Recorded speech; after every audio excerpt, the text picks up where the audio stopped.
allowing yourself to just trust the plan that is given to you instead of constantly chasing the plan that you think is working. Like, you've got to ask yourself, that is the plan that I've been doing for the last 30 years working? No, because then you wouldn't still be asking all these questions and reaching out for help. And so I think if you're gonna make this move, it's to trust the plan. But if anybody's listening who's walking their dog or folding their laundry or on their way home from work, this is something that I'd never imagined I would be doing or talking about. And I hope it's helpful for you. And I'm excited to just share how it's going for me.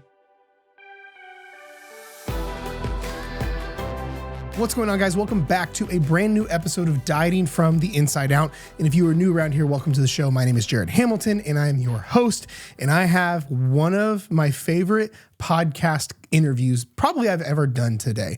One of the things, if you're newer to the show, that I love to do is I like to bring on some of our clients onto the show where I can interview them and their coach. That way you can get not just an inside look to like what they're doing and things like that, but where you can actually get some takeaways and strategies and principles that you can apply to your life immediately from someone who is actually going through it right now, who has a story just like yours. Because here's the thing is, the reality is, like, don't get me wrong. Like, I don't mean this to be taken out of context. Before and after pictures are great. Seeing little like client snippets or testimonial snippets or someone doing really well is awesome. I love those. They warm my heart. They're so encouraging. And I love them. But the problem is, they're not always as tactical or helpful for the person looking at it. I remembered, like, when I was struggling with this stuff back in the day, I would see like these really inspiring before and after pictures. And the problem was, like, I would go, cool, good for them. It doesn't really help me out. If anything, it made me feel like, that's them. That'll never be me. So this is why I really like bringing on clients of ours that we've been able to help and move through this, their journey, so to speak, where you can take what they're doing, because I have a really specific way I like to interview them where it extracts the value and it extracts the strategies, tactics, mindset changes, and tweaks that you can apply immediately to your situation and reap the benefits of. And today was one of my favorites. Today, I had the pleasure of interviewing basically our client Jenn and her coach Abby. Okay.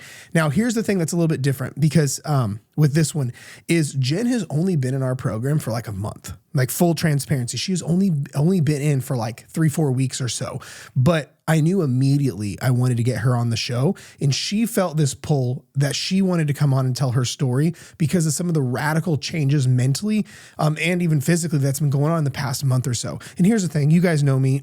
I am not the kind of person that's going to get on here and be like, here's how to lose this much weight in 30 days. And that's not what I'm getting at. But too often we see people, like when it comes to stuff like this, someone who's been in it for a while, or they're at the end of their journey, and we don't see as much in the middle or in the trenches right now, right? So I thought not only would it be a good change of pace so you guys can see and hear from someone that has a story, I'm sure just like yours, that's in the trenches right now, right? That literally is at the beginning of their journey, but already implementing the right things. And what you're going to find out is the things specifically she's been able to trigger and pull, like we call it like the levers she's pulling, and what she's been able to do to already see progress mentally, emotionally, and even physically in the first month or so of our program. And this is the thing, though, is the podcast is called Dieting from the Inside Out. So we're going to lean really into the mental side. I'm telling you, it's the stuff that we're going to get into that Jenn shares has not just affected her mental health, her mental well-being, but it's also let go of all of the control freak side of things. And she's been able to let go and be more relaxed. And it's bled into her marriage. It's bled into her kids' lives. It's bled into every area of her life. And she's already seen so much more happiness in her life because of these subtle tweaks. So Abby and I are literally opening up the curtain, showing you what's in, like literally some of the fundamental pieces of her program, of what she does on the day-to-day, the week to allow these things to happen. But you're going to hear specifically from Jenn herself, because the thing is, the story you may be struggling with or where you're coming from is probably sounds just like Jenn's. And this is one of the reasons I love bringing on people like this onto the show, because Ed Milet says it best that I can only transfer to someone that which I experience myself. So the thing is, there's a level of connectedness, or there's a level of of a story that may not resonate because I haven't had the same life experiences you have had or whatever the case may be, but other people have. This is why some of the feedback I get from the show is some of the most powerful, impactful shows that we do here on Dieting from the Inside Out are client interview ones. And it's literally because I hear it every day. So many people that listen are like, oh, I thought I was alone when I felt like that until I heard Heather or Lynn or Jen or Megan or all these other ones that we had on the show. But then specifically, not just that you're not alone, but then also it gives you hope and belief. Oh, if she can do it, then I can do it. Oh, if they can do it, there's no reason I can't do it and change my life. And honest to God, this is probably one of my favorite ones. This was like, I literally had like 6 bullets on my list of the questions I wanted to ask her. We didn't even get to hardly any of them. And the conversation was just so beautiful, so pure, so organic. And Jen literally put herself out there and just let it out, like her story and what her struggles have been. And she was really open. And I know the story is going to resonate with you. I know it's going to impact you. So be sure and listen to the whole thing. Subscribe to the show if you haven't already. And I appreciate you being here. I'll talk to you soon. But I appreciate both of you guys doing this. This is dope. So yeah, this is why I wanted to have the conversation too. I was just telling Jared before we went on is that if this can help one person who is struggling to figure out how to live life the happiest way, that's why I'm here. And I'm doing this and feeling nervous and feeling vulnerable. And I haven't shared my story. And we're a month in, so I'm still doing all of that inner work. And so we really haven't done a next phase. I just enjoyed this phase so much. That like week 1, I was telling Abby, I was an emotional roller coaster. I was like, what is happening? It's because she's backed me off my workouts. I was working out 7 days a week because that's what I did. You just keep going. You keep being busy. You don't deal with emotions. Nope. We got to stay busy, right? We got to keep things tight. We gotta be in control here. And there was no letting off the gas pedal for me. And I needed somebody like Abby to tell me to rest. So when I started sitting back and journaling for the first time in my life, I realized, wow, I'm actually sitting down. I'm feeling these emotions. And I was very emotional the first week. it's awesome. And then week 2, I was a little, is this it? Is this all I have to do? Is there more? Like I should be doing more. Is there more that I need to be doing? And then week 3, I was like, yeah, I'm feeling good. And then this week, I had people in my family say, what are you doing? Because we see a change. And my husband's a business owner, very successful. And he comes home at the end of the day and he's tired. And he said, your energy is rubbing off on me. And I love it. Wow. That's awesome. Because I'm listening, right? Because I'm listening to people like Abby said, instead of taking everyone's emotions, including mine that I never deal with, and I'm trying to help them out. So I'm half listening to them. Because I'm already thinking, all right, how am I going to step in? How am I going to help to work out? And then I realize they need to figure it out. Not me. They need to figure it out. This isn't for me. And I catch myself. So week 3 and week 4, I've kind of caught myself into, is this for me? No. Okay. All right. We'll move on. That's awesome. You form better relationships when you're listening. Right? You're not so agitated when you're listening. You don't miss out as much. And when you have teenagers, that's so important. So yeah, week 1 to week 4 is drastic, right? And she's having me do these things that I wasn't comfortable with doing progress photos. Oh my goodness. Like, oh my God, why do I have to do that? And week 1, I was pacing. It was Sunday afternoon and I was pacing like, I don't want to do this. Okay, I'm doing this. You're doing this. I had a measuring tape that was god awful. Like you could measure a bookcase with it. And I was like, got the wrong one. And I'm like, get a hold of yourself. And I did it. And I was in fear. And every week I did it, I was like, this is just to track my progress, like Abby said, right? Because I'm not on a scale. I'm not tracking that way. I think eventually we could get to that point. Because I agree with you, Jared, right? If in order to have a healthy relationship with the scale, you can't bury it in the closet and never pull it out. Correct. And I was that person and still kind of am. Well, that I don't want to live by that number. I don't want it. And it was controlling me. Yeah. Yeah. For It was sure. controlling me. Yeah. And I think going into this program, the first call that I had with Jared, and he reached out when I messaged him right away. And then I had a call with you and I was in a spiral. And I was like, this is just controlling my life. Exercise is controlling my life. Control is controlling my life. And I need help. I need help. And I think you were almost shocked because I was like, all right, well, what do we do next? Like, I'm ready to go. I'm ready to go because this is my time. I need the support. Well, here's the thing. That's the kind of person we like to work with the most. And like, it's one of those things where like, we don't chase people, right? Like if I have to, like with coaching, and Abby can attest to this, like if we have to chase a client, it doesn't work out as well, right? The client experiences who have the best results possible are the ones who want it for themselves, right? When I'm a client, like I have a coach in several areas. I have a therapist. I have my own fitness nutrition coaches. I have a business coach. I have several coaches. I know as a client, I have to want this. They're not my savior. I'm my savior. I'm the only one that can do this. They're just a roadmap.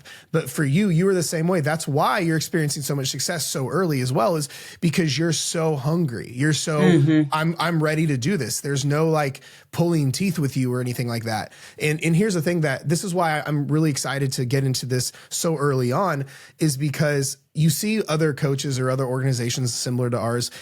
They only show after it's all over.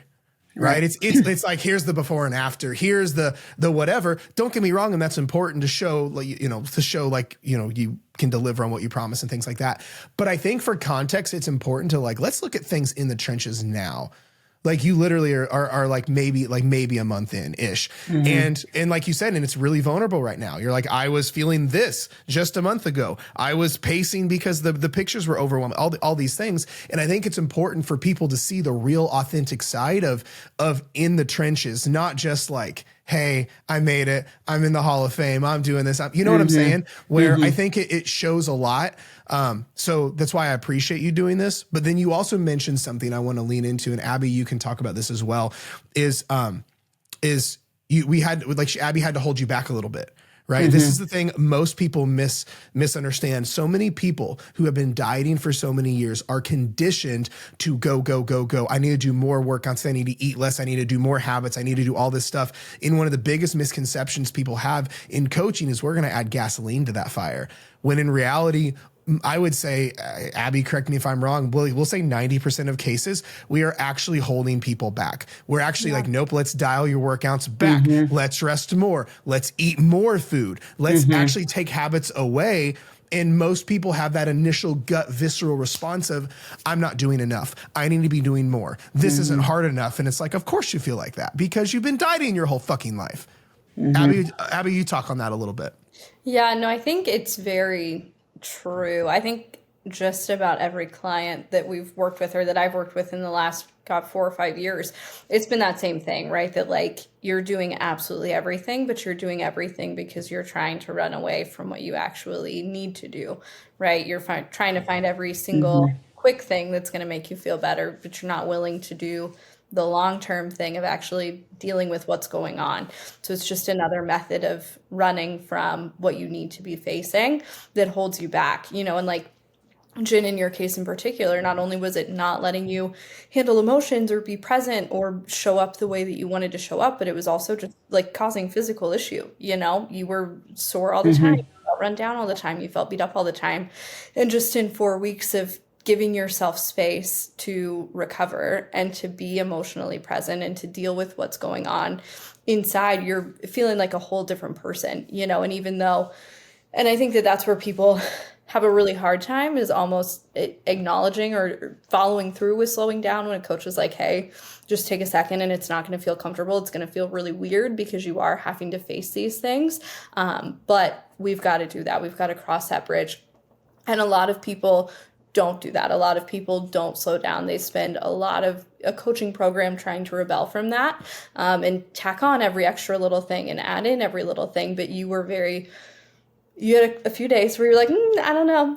I think I should be doing this thing too, or should I do this thing, or should I do that thing? It was like, okay, just do what you need, right? If you feel like you need water, drink water. If you feel like you're hungry, then eat something. If you're not hungry, don't eat something, just take a moment. And it's had a really big impact. So I think that is what is really cool, is seeing that, hey, when I actually do slow down, when I actually do face the things that I need to face and face them wholeheartedly, give that 110%, I can see a quick response. I can see a quick return of investment on that. Yeah, Abby and I had a good laugh last week, because on week 4, I was like, I know what you're doing. Like, it's just like, so like where week 2, I was like, no, like, give me a little more, like, I need a little more here. And then like, okay, it's like, all right, if you're hungry, Jen, before the workout, eat before the workout. If you're thirsty, drink water. And I was like, I know what she's doing. It's like, keep this simple. Don't overthink this. And I overthought everything. And when you say like running, like constantly running the diet, always just running to the next thing. I physically was running. I ran 3 marathons and probably 5 half marathons. I was running all the time. And my Boston Marathon coach, he was getting me to qualify for the Boston Marathon. And when he took me on as a client, he said one thing. He said, you're going to do this, but you're going to have a little hard time with me holding you back. Yep. And I thought, what does he mean by that? And now I'm realizing, because some days he didn't have me running, and some days it was a little more, it was a little less. And it was just for me, it was more, the more the better. Like, this is what you're supposed to be doing. And I think, I gave up running about a year ago because I just felt burnt out, and I switched to the strength training. So I came in here pretty strong, knowing that strength training is great. But I was adding the cardio in on every other days, like, you bet. And it came down to, on that first call with Abby, and I said, I need you to tell me what day to do it. Like, that is how far gone I am. And she said, Tuesday. I said, all right, Tuesday. Let's go. Tuesday. And that was it. And now I've just followed that plan, and I feel so much freer about having the day off that I don't even think about it. Where before, if I took a rest day, I was just spiraling. Well, a part of this is because your brain has to catch up to speed. So one of the things in psychology that they teach is that the body teaches the mind what to think. This is why facing a fear gets over the fear. Someone who's scared of heights jumps out of a plane will always go back up immediately. They're okay with it. It's because they jump out of the plane, the brain goes, I'm not going to fucking die. And then all of a sudden the fear is gone. Well, the thing is, this is to get nitty gritty. This is neural pathway work to get really specific, because what happens is, if we have these things that we would almost label as emotional addiction or habitual addiction, it's the same reason why, like for me, when I got glasses in like the 4th grade, and then in the 6th grade, I got contacts. But when I switched to contacts, I still habitually slid my finger up my nose as if there were glasses there, because I've done the mechanic hundreds, thousands of times, right? So it doesn't just change because the glasses are gone. It's the same thing with you and a lot of people listening, where if someone has dieted their entire life, or the style of dieting they've done, they've always ran. This is where people don't like to slow down. They're addicted to the next. They're addicted to the future. They're addicted to sitting with anxiety is a big no-no. So we go away from it and stay busy. Whatever it may be, of course, not doing the thing is going to have, we'll just call it what it is, a withdrawal symptom. Right? It's why when someone gets clean from drugs sound like a really good idea. It's why when a busybody gets bored, it's not comfortable. It's like you're wearing someone else's clothes. But that doesn't mean it's wrong. That actually means you're in the right spot. If we keep enabling bad behavior, then you keep getting bad results. But this is why a common thing that I've been saying a lot is we cannot enable chaos and find peace. A lot of conversations I've been having with people coming onto the program, they've literally been using the words, they're like, Jared, I want peace. Like I can feel the pain in their spirits. They go, I want peace. I'm tired of fucking freaking out all the time. I'm tired of always obsessing about this stuff. I just want peace and to enjoy my life. That's my shit. Well, here's the thing though. Everything they do is enabling chaos. So of course it's going to feel fucking rocky when I tell a busybody, we're only working out twice a week. Oh, no, we're actually someone who's dieted their whole life. Nope, we're actually not going to be in a diet phase. We're actually going to add calories back for the first 8 weeks or 12 weeks. Or actually, I'm going to have you eat all the foods that you've been restricting. That is like death to that person, but it's the only way to enable the thing that we actually want. And that's why you've been, it started to click for you, is why you're like, oh, this has been great, because your brain is catching up to speed of what Abby's had you do in your body, if that makes sense. Right. Yeah. I mean, I think the journaling too is just as important or more important than the actual workout for me. I hope everyone fucking heard you, because like Abby, now, and I'm not interrupting you. I want you to go back to that. But it's that what's interesting is, and I'd love for you to talk on this, Jen, is that's the biggest thing we have resistance on, literally across the board. And this is not like shit talking or anything like that. The number one thing most clients are not so receptive to is journaling. But then the same people who are so resistant to it, they say it changed their life eventually. But most people are resistant to, I was just journaling. You mean just write about my emotions? Like, fucking yes, I do. So talk about that. Yeah, because you never know what's going to come up.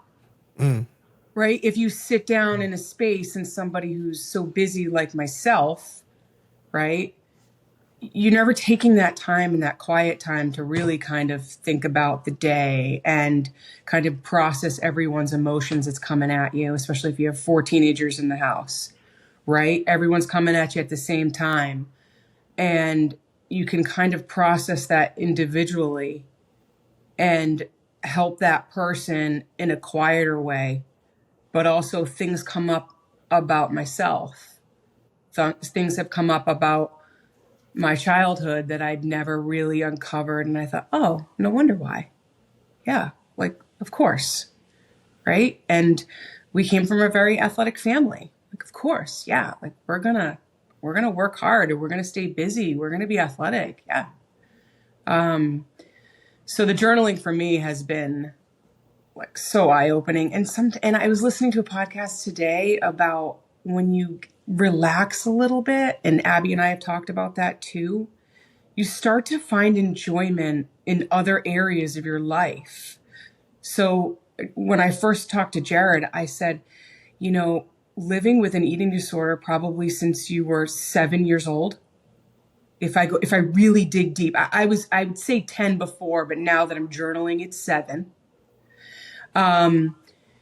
It's a really long time to feel isolated and alone and have this secret, but portray this different, like a different person on the outside. Right. And so it's almost like I was dealing with 2 different people all the time. Yeah. I was fighting one off all the time. Like, you should eat. No, you shouldn't eat. You should eat. You shouldn't. And what voice am I going to listen to? Who's going to pull me? So I think talking to you in that first conversation, I said, and you finished my sentence and said, yeah, controls your life. It controls your entire life. Like, right? How could I ever really go on vacation? Honestly, I would never have admitted this before. Going into it like a control freak. Like everything's got to be perfect. Everything's got to be tightened up. Oh my God, when am I going to work out? I can't bring my weights with me. Right? It's just like now, if there's a whole different view of that. Like, wow, if I were to go on vacation, things would be a lot different because I'm not doing what I did. Yeah. Oh, I'm actually sitting down and reading a book. Wow. Right? And I've made time to go to church on Sundays because church on Sundays, like, didn't do that because that got in the way of my workout. But if that actually helped me, like sitting in church is like, what are we talking about? Identity and purpose.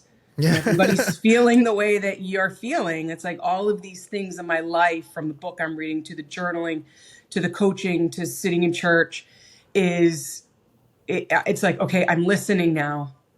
And I can feel it. Like my husband looked over to me at church one day and he was kind of shocked that I was crying. And it was because she was talking about identity and your inner child. And I'm like, here, this is what I need to hear.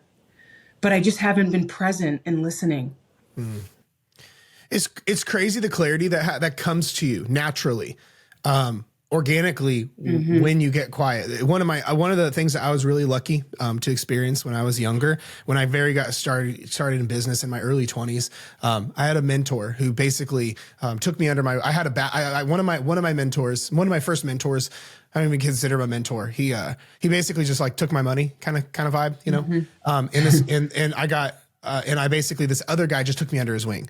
And he doesn't even know. I don't think he knows he impacted me this much. And one of the things that he gave me was, he says, anytime you lack any level of clarity, he goes, you just need to get quiet and you just need to listen.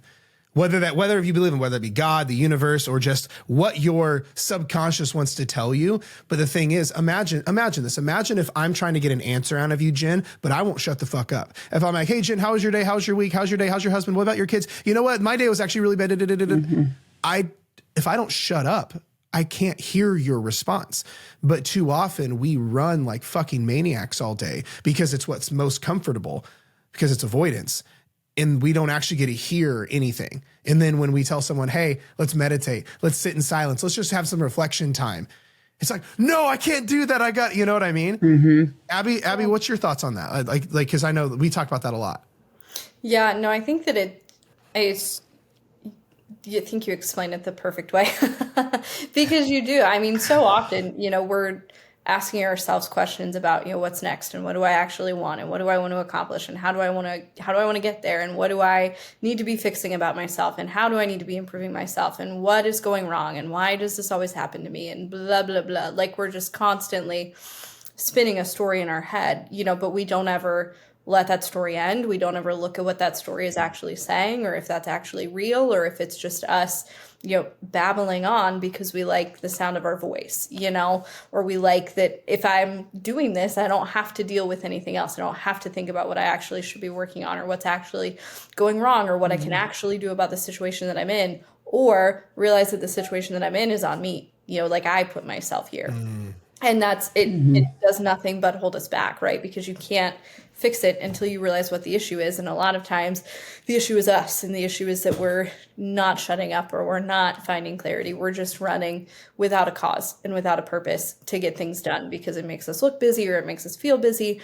And we're just stuck in a loop. We feel like we should be accomplishing all these things, but we're not accomplishing anything. We're not pushing ourselves forward. We're not getting any closer to what we want because we're just constantly trying everything and not actually taking time to figure out what we should be trying or what we're even trying to fix, So I think that again, that's where so many people find a struggle because we don't, I have ADHD real bad and it was so bad I took a pre-test and never took a full test because they knew I wouldn't finish it. So yeah, I know firsthand what it's like for your head to never stop running, but you do have to find the ways to slow it down so that you can at least look at what your head is saying and determine if it's real or if it's you causing unnecessary chaos or unnecessary stress and figuring out how we can actually move forward from what's happening inside. Yeah. And I think also too, just allowing yourself to just trust the plan that is given to you instead of constantly chasing the plan that you think is working. And it's not. Sure. Like you've got to ask yourself, that is the plan that I've been doing for the last 30 years working? No, because then you wouldn't still be asking all these questions and reaching out for help. And so I think if you're going to make this move, it's to trust the plan. It's funny. I was literally about to say the same thing.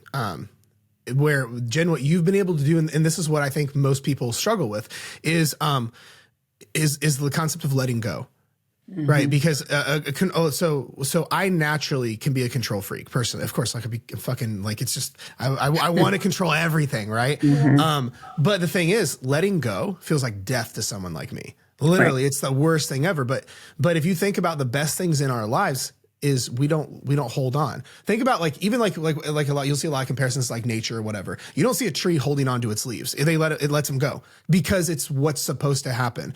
Or a mentor of mine talks about this where he goes, if he has to validate holding on to something, it's this internal sign to let it go. If he's like, well, I need to stay in this relationship because of this, it's nope, let it go, because you don't validate. If you notice like your kids, you don't validate keeping them. It's just, you're like, no, they're my kids. They're my babies. This is what I do. I don't validate coaching people. I don't validate staying in my marriage. I don't validate the best things in my life. Right. But notice when we do start to validate things, it's us trying to hold on and control something that's trying to be uncontrolled. And for you, letting go of like, no, I've got to have all the pieces. I've got to do this. I've got to be in charge. I can't let anyone else in. It's only caused you suffering for the last 30 years. And as you've been able to let go, I mean, as like clickbaity as it sounds, it's why you've seen more progress in 30 days than you've seen in 30 years, right? Yeah. It's like clickbaity as that sounds, but it's because you've been able to let go and trust. And then all of a sudden, it's almost like the universe conspires for you now, you see? Yeah. And I think you talked to in the audience of, I said this to you before, of that you're reaching people that like, ooh, that like when I hear you talk, I hear, ooh, that like, I almost feel like you're kind of yelling at me. Like, wake up. I'm like, aggressive. I'm aggressive. Yeah. Like, wake up. I need you to hear this. Right. I'm going to say this again. And it was like, I needed to hear what you were saying, even though it was hard for me to hear. Sure. And I think it was, the first thing was acceptance, accepting that you need help. The second was do this even though you have fear. And I was scrambling. I mean, I was scrambling that weekend, like, oh, gotta talk to the husband, gotta have this conversation. Like, I don't want to do this. And his response was so supportive. Whatever makes you happy. If you feel like this program is gonna make you happy and it's an investment in yourself. I've never fully invested in myself. I've beat the shit out of myself on the pavement, sure have, but I have never invested. There's a difference, and there's a difference when you go see a therapist, and a lot of that isn't covered by insurance, but I never found the right one that could really understand. And I think with the coaching and the nutrition aspect that you guys do, you understand it, and that's why it's been so helpful. It's because it's all tied. I'm not trying to overstep where therapy comes in. Because I go to therapy. I literally have the best therapist ever, right? Like I go to therapy like every month. But I feel like there's like I see a lot. We have a lot of therapists in the program. Like full transparency. It's because but we can't heal through something we avoid. I see a lot of people who like once they find their way to us, they've been to therapy, they've been to a food freedom coach, they've been to whatever, but no one fixed it in the container of weight loss because weight loss is your trigger. The desire to lose weight is your trigger, and we cannot heal through something we avoid. It's like the whole fear of heights thing all over again. I cannot get you to get over the fear of heights without getting on anything tall, because getting on the ladder triggers the fear. So we got to handle it there. But if I go way the fuck over there to just therapy without getting triggered over here, or just to a food freedom coach without like the trigger over here, this is when people will go to therapy, get good, then they go, all right, I'm healed, I'm ready to lose weight. And it gets triggered like an ex-boyfriend, and all the issues come back is because we have to fix it in the same container. Again, what we do is, for everyone listening, we are not a replacement for therapy. There's a very clear distinction. But this is why a lot of people they won't be getting on the other side of it. Like I said, we have a bunch of therapists who can't get their in coaching, who have food relationship issues, who sabotage us subconsciously, who have their own worthiness issues and things like that. So, Abby, what were you going to say? You were saying something. That's okay. One of the biggest things, Jen, that you just said a second ago, and I don't want to jump past it too hard, is that this was the first time that you invested in yourself. But I think to take that a step further, this is the first time that you have not actively fought against yourself, right? Like everything from what you've told me, everything that you've tried before was coming from a place of trying to fight old habits, or trying to fight against that other half of you that was doing things you didn't want, or fight for X or fight Y. You know, it was always coming from a place of fight, which is coming from a place of like aggression or frustration or a not great place, right? And it's like when you're trying to fix something in your marriage or with your kids, if you're coming at it super aggressive and you're trying to fight with them about something, you're not going to get resolve. Versus if you come from a place of love, which is what investing in yourself is, right? Loving yourself enough to invest and to give yourself time and to work on yourself from love, not from fighting. Now we're suddenly fixing all of these things. Now suddenly, again, in 30 days, we've fixed what we've been trying to fight for 30 years because we're not attacking it aggressively anymore. We're coming at it with peace and with grace and with love and with understanding and just trying to get to the bottom of why these things have been happening or why we've been going through the struggles that we have. We're not judging the struggles. We're not beating ourselves up for it. We're not holding guilt. We're just trying to understand it and listen to it and let it be heard. And I think that that is where, again, like we see the most success is when people come in and they don't want to fight anymore. They just want to fix and they want to love themselves again and they want to love life again. So I didn't want to pass you saying investment because I think it's a lot deeper than just like, oh, I invested these dollars. There's a lot more investment that happens when you actually invest in yourself versus throwing money at another fight or another way to fight against what's happening. Right, right. And I think too, throughout the process, you learn a little bit more about if you've invested in yourself, then you've gained some self-love. Yeah. Right? Because when you've dealt with an eating disorder for so long, there's no self-love there. You're just constantly trying to battle through it. Yeah. Well, on that though, the big thing is this is actually another layer deeper that's happening. I was going to bring this up.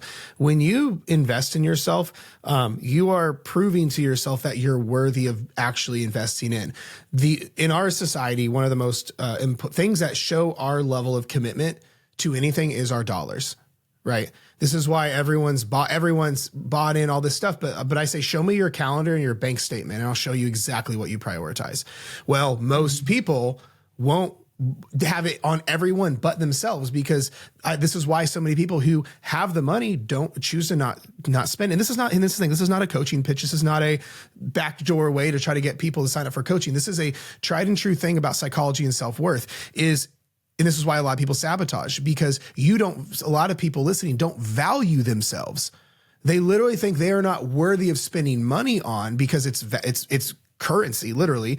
So they go, I shouldn't. It's why they'll spend money on Netflix or on the bar every weekend or whatever, like all these different things, but they won't put it back into themselves because they feel selfish. They feel like, oh, I shouldn't. Oh, I feel bad. I should spend that on my kids or I should whatever. But that tells me they don't value themselves. But then it turns into a negative feedback loop. You don't invest in yourself. So you continue to feel unworthy. Then your actions stay shitty. Then you still feel unworthy. So you don't invest in yourself. And it's this vicious feedback loop. But then what gets you out of it is actually doing the uncomfortable thing and putting that part of your brain that says you're not worth investing in to rest by investing in yourself. And then your brain goes, did that bitch really just do that? Did she literally just put how much money on this? Maybe I am good enough. Then because you did it, your actions are going to speak volumes because we don't waste money. And then you're going to get great results. Then your brain goes, oh, maybe we are good enough. And then now you're in the positive feedback loop. But the problem is most people don't value themselves. And it shows through because it's like I said, show me your bank account and show me like what you spend your money on and where you spend your calendar time. And it'll show you exactly what you prioritize. It's why most people's results suck because those numbers don't lie. Yeah. And I think too, as week 2 and 3, 4 rolled around I was finding joy in the process of it. It's powerful. Instead of fighting through it, right? Just white knuckling through the week and, hope for the best when the lift day comes around on Monday, right? Because I didn't let up all weekend long. And now I'm feeling joy around even working out where I lost that for a while. You're That's giving huge. yourself the time to do or to figure out what you actually enjoy. Before you were just trying to get everything done to stay busy and to prove that you were busy and to Right. keep yourself distracted. Now you're able to move through things with some intention and see what, oh, well, these are things that Jen actually likes to do, and this is how she actually likes to spend time. Cool. But then again, like that reinforces that positive feedback loop because you're letting yourself give yourself time. You're letting yourself discover more about yourself and discover what you like to do for fun and what you can do when Right. the kids are gone, or they're off with friends or whatever. And just further showing yourself that you have value. You don't always have to be doing something for somebody else. There's time to do something for you. Right. Right. And there's always an excuse, right? There's always the blame game, right? Like, well, I'm going through this, so this is why I do this. And it's like, well, I've been doing that since 10 years old, so that's not working anymore. Because there's always something that is going to come up. Yeah. And you have to deal with it. And when you don't deal with it, that's how you get in that. Yeah. You lose this self-love. It's interesting, Jen. And I'm curious your thoughts on this. Like for you, especially for those listening, what are some of the other big pivotal things that have happened in the last 30 days that really made a difference for you? Because like you sent me I literally called Abby as soon as you sent it to me, the text message you sent me the other day. I have it right here. It said, Jared, I just wanted to thank you from the day of our call right to connecting me with Abby. She's such an amazing coach. I can't tell you how much clearer I feel in 2 weeks of starting your coaching program. Mark my words, you'll have a Jen and Abby podcast in the future. Well, here we are. So, and like that was the thing though. But you said I feel so much clearer in 2 weeks. And from a more tactical standpoint, what has happened in the past month that has made you so? Because that's what everyone wants, right? Everyone wants happiness. Everyone wants to be clear. Everyone wants certainty. Because I think at the end of the day, this is truly just about happiness. Not I'll be happy when I lose the weight. But when you're trapped, you feel like you have to control everything. You live in anxiety. Food controls you. Obsession. You can't be happy. Date night sucks. Connecting with your kids is non-existent. You can't be present. This is truly about just being happy. So for you, how has that all came together? Resting. Really relaxing. Like I was working out 7 days a week and I didn't have that opportunity to really figure out what I wanted to do. Like I asked Abby in that first week, like, what do I like for fun besides working out and thinking about it? Right. I feel freer around exercise. I feel freer around food. I don't obsess about it. I feel at peace. I do. I feel like a weight has been lifted off my shoulders. And I needed someone to say, you don't have to continue like this. This is not the way to live. Like this is not fun. And I was tired of being tired. And I think your program has allowed me each week to really reflect on, how are you feeling emotionally? How are you feeling physically? How are you sleeping? Asking myself all of those questions. How's nutrition this week? How were your workouts this week? I don't think people are asking themselves that. It's almost forced reflection. It's forced reflection is what it is. Yeah. Yeah. And I worried about what everyone else in the house was feeling. And I love sitting down. It's like therapeutic for me to sit down and I check in with myself. I don't wait till Sunday to fill that out. I really don't. I start checking in on Wednesday. Nice. All right, here it's Wednesday. How are we doing? How are we feeling? And that way on Sunday, it's not a complete rush to just get this done. And it allows me to journal every day, but it allows me to look at those questions and answer them in the moment. So I think sitting down and answering those questions has helped me figure out, okay, how are we doing on a scale of 1 to 10? How does each week look? How did week 1 look to week 4? And I'm able to kind of write that down. and see the progress. But it was one day last week, and it was just random Thursday, and all of a sudden I was like, I'm starting to feel better. I feel good. I feel good in my skin. I feel happier. I feel like this is really working. And that's why I wanted to reach out to you, because when you listen to all these podcasts, and I've listened to a lot of yours, and I was like, really, do they really feel that way? Does this really work? Like, what does this mean by a slow process? I'm like, oh, I know what that means. Yeah. Cause everything was real quick for me. Yeah. The pace of everything is real fast. It's a red flag. It's a red flag as fuck. Yeah. I mean, I was talking to a college roommate last weekend, and I was saying that I'm a difficult person to help. And I'm aware of that, because I'm already 3 steps ahead of you. So I don't really allow people to help, even though they want to. I'm already so organized and already thinking ahead that I've already beat them there. And then you wonder, like, how come no one's helping me? Right. And so I'm kind of learning about that myself, and that others can kind of help out as well. I don't need to control everything. Here's the thing, Jen and Abby, I'd love for you to touch on this too, is there's a few things from my perspective that's made you a rock star, and it's why you've been getting such great results. Because like the last thing I want to do is also set up false expectations. And like, if people, let's say, aren't experiencing 30 days worth of like progress in this kind of timeline, and they're like, well, what's wrong with me? Why aren't I doing, whatever? Because everyone's ability to let go is different. Yours was just quick. Right. But like, some people they can't let go. Like it's taken me years to let go of stuff. Right. So then it's going to delay my own progress for years. Right. But the thing is, there's a few things that I'm hearing it's why you've been doing so well. Number one is, I always say, you give us these 3 things and we'll give you a new life, what we look for in clients. And you hit every one on the head. Number one, you're a student. You're literally thirsting to learn more the right way. Right. Number 2, the hardest one, you're willing to unlearn. The stuff that you literally said, well, this hasn't worked the last 30 fucking years. I guess I should probably let it go because it's blatantly obvious it's not working. That's the one most people have the hardest time with. But then the last one, because you said you're a hard person to help, but I don't think so.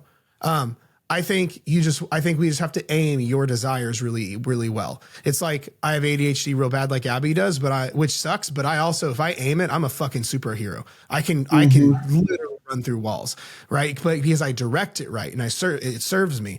But the third thing for you is you're coachable. Right? Is you're willing to take feedback. When Abby says, no, I'm holding you back. Hey, you don't want to hear this, but here's what's actually happening. You don't get defensive. You don't get argumentative. You go, oh, you know what? You're the one in charge. Absolutely. And then the biggest thing is you let go and do the work. You don't like, I'll do the work if I'm seeing fast enough results, or if this, whatever. You go, you've said, you do the work, and you relentlessly do the work. That's where that like busybody side can serve you. You can just turn that on. It's like, well, if Abby says do these 3 habits, I'm gonna fucking do those 3 habits to the best of my ability. And you turn that on, right? And that's what I'm hearing. Abby, what are your thoughts? Yeah, no, I think that you beat me to it, Jared, in that last one. But I think that, Jen, you were a really great example of like, we don't have to fight or work really hard to fix something if we can instead learn how to make it work for us, right? And so what I mean by that is, like, we talk a lot, and there's a whole module about the all or nothing mindset, and here's why you can't be, all out, because it's going to set you up for failure. Or here's why you can't be all in and doing 10,000 different things, because it's going to set you up for failure, right? You have to find the balance of the two. But I think that you were a really great example of understanding that, hey, like, I am an all in or an all out, like I am an all or nothing type of person, but I'm going to figure out how to make that work for me, right? And so instead of feeling like I have to do 5,000 things and I always have to find something more, or I'm not doing anything, I am going to be all in on these few things. I'm going to go all in on these couple of things, so that I'm not fighting really hard against an identity that I've established in myself where I'm all or nothing.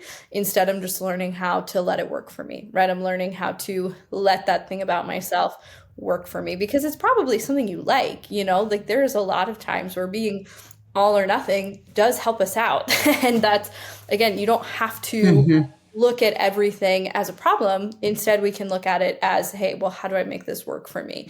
And you've done a really, really good job of letting me, without telling you that that's what I was doing, show you how to let that work for you and show you how to let this be something that doesn't hold you back anymore. Instead, it's something that propels you forward really, really well. And I would agree with Jared. I don't think that you've been hard to help at all.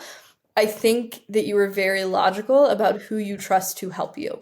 And I think that you were very cautious maybe, or reserved about who you're willing to take advice from.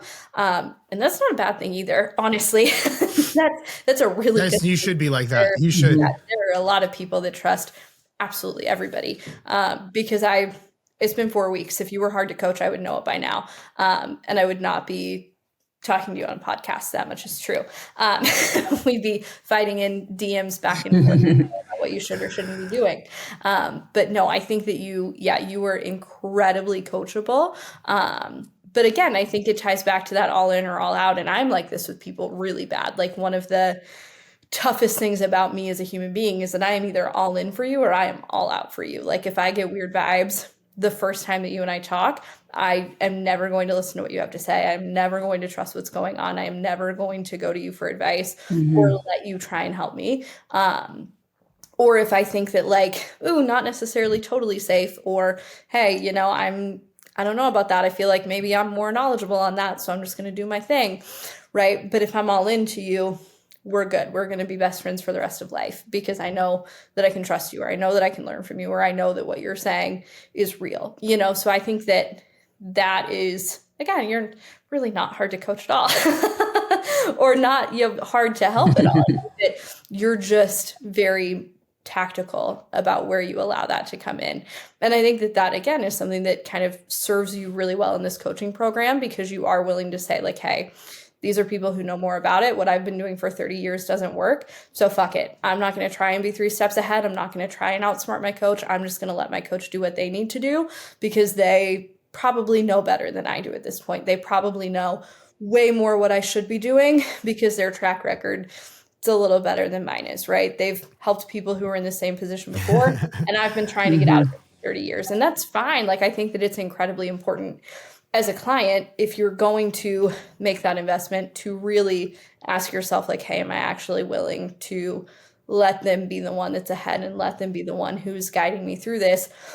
Or am I going to spend the next however long fighting with what they're saying, right? Trying to prove that I know what's going on, when in reality, I need to just take a step back and let it happen. So those are my 2 big things that I think kind of have gotten you where you have gotten in 30 days, for sure. Yeah, I never really thought I would feel this way after, completing week 4. Yeah. I didn't. And I listened to the podcast, and I think when you're so deep into it, it's like, wow, really, how can that happen? How does that happen? And story after story. And then when I start doing the work and I start easing up on myself and relaxing a little bit about it, and stopped controlling the process. And it's more of like, what I loved about Jared's program is that we're going to graduate from this program. Like, I don't want to do this every week for 3 years. Like, I want to free that up as well. I want to feel like I've accomplished something and that I can do it on my own. Because right now I'm at that stage where it's like, I have to ask myself, what would Abby do? What would Abby tell me here to do? Right? She would say, drink water if you're thirsty, eat if you're hungry. And I want to get to that point where I really feel like, what would Jenn do? Mm-hmm. What does Jenn want to do? Not what does anybody else want to do? Like, what do you feel like doing? Yep. And that's, go ahead. I'm sorry. I didn't mean to cut you off. And like, what do you feel like is right? What do you feel like's right for you in the moment? And I think it was a couple months ago, before I started your program, probably a month before, I just randomly said in front of everybody in the family, I'm heading to church tomorrow. I didn't even think about it. I just said, I'm going to church tomorrow, and you are more than welcome to join. If not going to push you. And I had 3 raise their hand. And I was like, great. but I'm not going to make this a battle, and I'm going to go. And it was the first step into, I need something.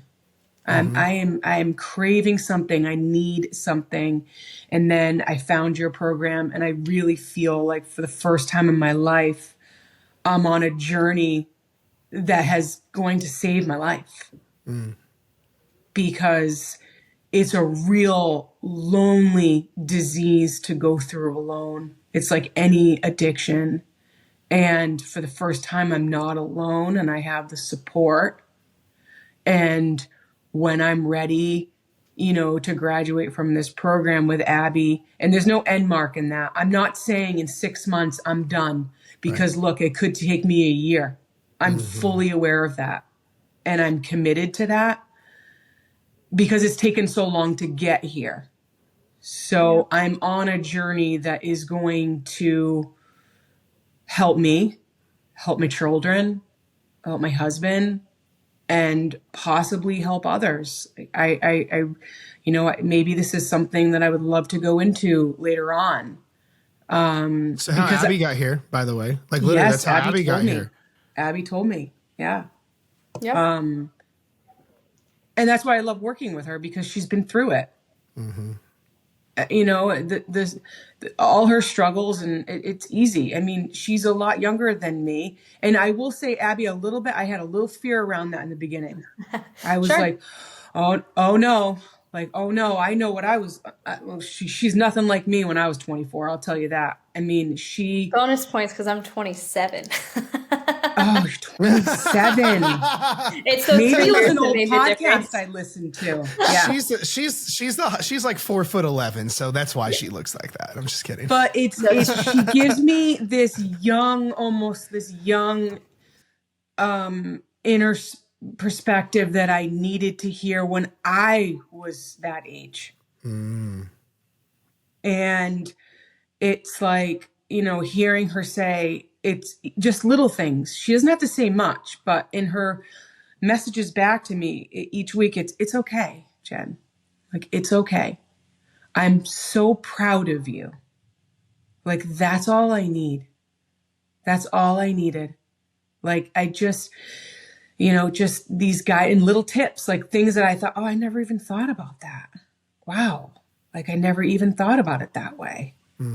And just a different perspective. And, it doesn't matter your age. It really doesn't. Right? You can learn from everyone if you listen. I think there's a level of, to be honest with you, Jen, it probably humbled you a little bit. Like, I know some people who as a young business owner, right? A common thing is when older people work for a younger operator, CEO, there's some issues there. There can be. Luckily, in my business, I haven't had those issues, but I know a lot of people who are 20 to 30 who own a business, and they hire 30, 40, 50-year-olds. And it's like, who's this young gun think that, and there's an issue there. So even though that may have been triggered a little bit in the beginning of like, oh, she's so young, whatever, but I think it may have on a deeper level forced you to humble yourself a little bit, making you let go more, making you be more coachable, where it's like, you know what, maybe she has a different approach, maybe whatever. And that's the thing of some skills of a high level coach is being able to know what you need to hear, when you need to hear it, without giving you everything. I always think of like, this may be a really shitty example, but like, I think a good coach, and this is something that I'm working on myself, should be more like a sniper rifle and less like a machine gun, right? Where it's like one bullet, one target, one thing is fixed, versus like, I'm just going to spray everything and hit everything in sight. I naturally do that. My intensity gets ahead of me, and I'm just like, and because something's bound to hit. But it's something I've learned from my wife actually a lot my wife doesn't coach, but my wife is really good at being able to listen and going, you need this in this moment and nothing else. Abby does a fantastic job of that, obviously. But I think a lot of people, going back to the control freak side, think they need all of it. They need all the answers right now. They need all the tricks. They need all the hacks. They need all the levers pulled. Where it's like, no, you need the one right now, and you need to trust that the next will be presented to you. Yeah. And that's why you've seen so much success. Right. Yeah. And I, again, it's that trust piece. Yeah. Like, I have to trust that I was matched up with the right coach. And then the first call that we had, I said, I feel like this is amazing already. Like we connected right away, and it's almost like I surrendered. Like I give up, like just Good. help me out. Yeah. I'll do whatever you tell me to do. And it's been helpful. And I think there was a few people on your podcast who, women had said like their husbands had noticed, and I thought, wow, that's amazing. And then mine did last week. And I thought, wow, because I'm not only feeling it in the inside, I'm showing it now. Yeah. I'm really showing it. The amazing thing that you mentioned earlier, I was going to bring it up, that I just wish more people would do, is that your husband trusted you enough to make this decision and everything, and you were able to do it. I say this jokingly, but I'm halfway serious because of the horror stories I hear. But I say I should open up like Hamilton Trained Online Coaching / marriage counseling, because I have so many calls with wives. Well, we can't. I mean, obviously, our demographic is mostly women, so I don't want to make it sound like women are all married to these assholes. But I have the most heartbreaking conversations with so many women who need our help so fucking bad, but their husbands are so shut down, and they go, "You should be able to get to it. You should be able to do it on your own. Just work harder. Just eat what I eat. Just move more. Just eat less. Just work harder." But they don't struggle, so they lack the awareness and they don't get it. I have conversations almost every day like that, where like the wife is literally in tears, needing this help more than ever, and she knows this is what, but it's one of those things where the husband quite literally won't let her, and it's heartbreaking, because it's one of those things that like it makes, I know it's deeper than this, but it makes me want to ask, like, is he okay that you're like mentally debilitated every day and being a horrible example to your kids, and your kids are having eating disorders now? Is he cool with that?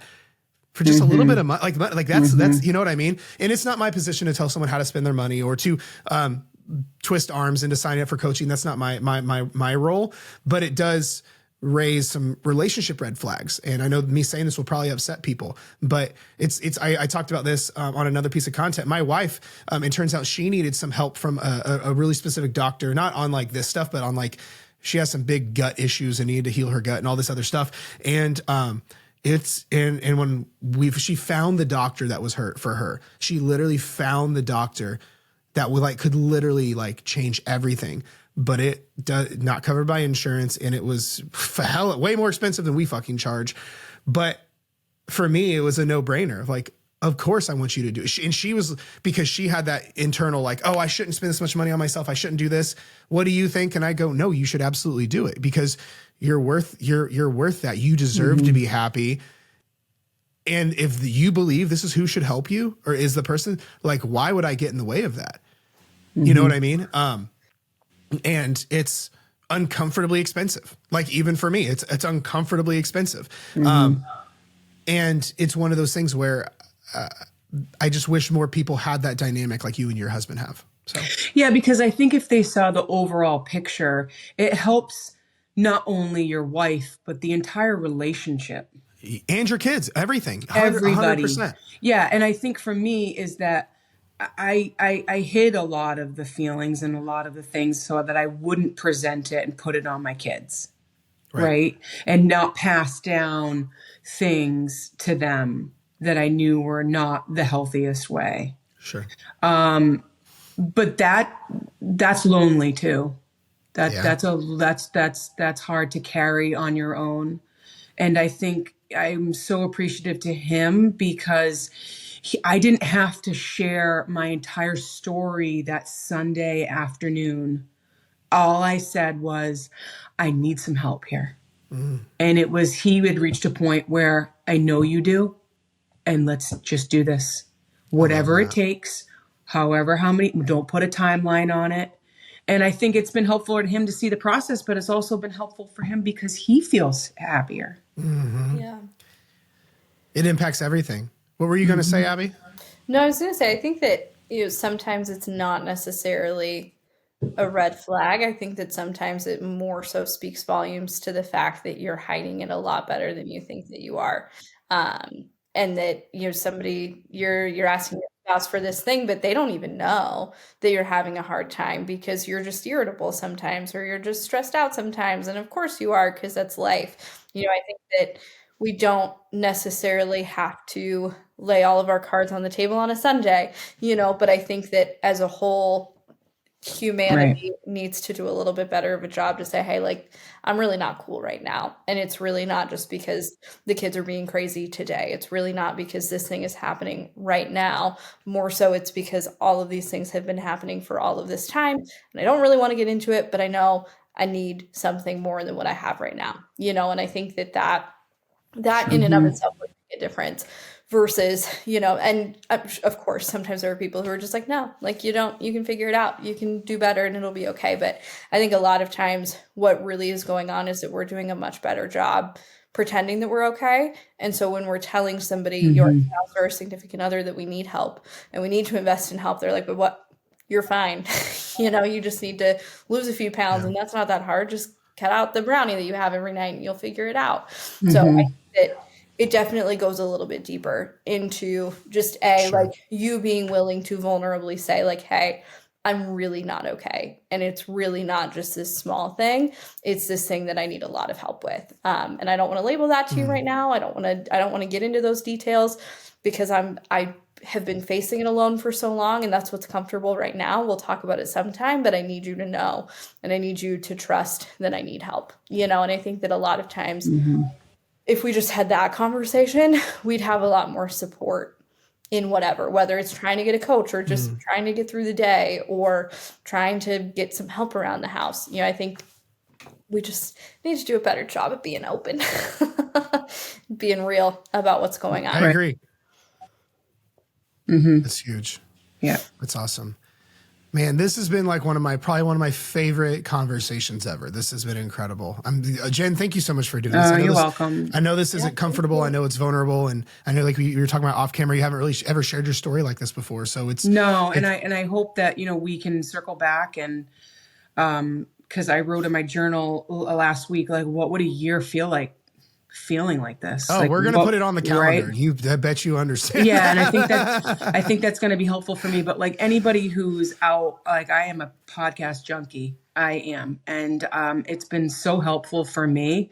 It's probably pushed me to get to, find a coach. I mean, honestly. But if anybody's listening who's walking their dog or folding their laundry or on their way home from work or to work, this is something that I never imagined I would be doing or talking about. And I hope it's helpful for you. And I'm excited to just share how it's going for me. I love that. I love that. It means so much. Any other final thoughts that you have, Jenn, that you want to share? Anything else in particular? I know we got into a lot, so. Yeah, no, I think I just trust yourself when you know something's not right.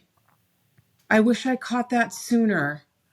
Not at 43, right? Just when you know something is not right, get the help. Don't wait. It's just it takes a long time to come out of that. And so I'm happy that I found you, and I'm happy that, even watching you, Jared, like yesterday I was, waiting for the kids to come out of school and I was watching this video of you and your wife at the gym and I was watching how you interact with her and you said your legs felt like a baby giraffe. And I was like, oh my God, they just have fun. They make this process fun. And he makes her feel so good about herself for being there with him. I was talking about her ass on the video before that. I know you were. Damn. You're like, your ass looking nice. And it's just, they have fun. And it's like, that's what it's supposed to be. Like, make this process fun. Find the joy and the freedom, because that's what everybody should aim for. Yeah. I love that so much.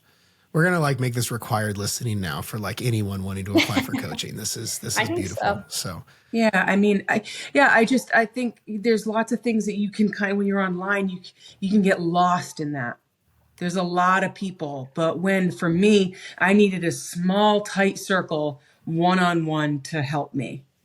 And Abby has been just such a great sounding voice. I get so excited when her recordings come to me on Sunday night. Like, yes, I can't wait to hear what she has to tell me.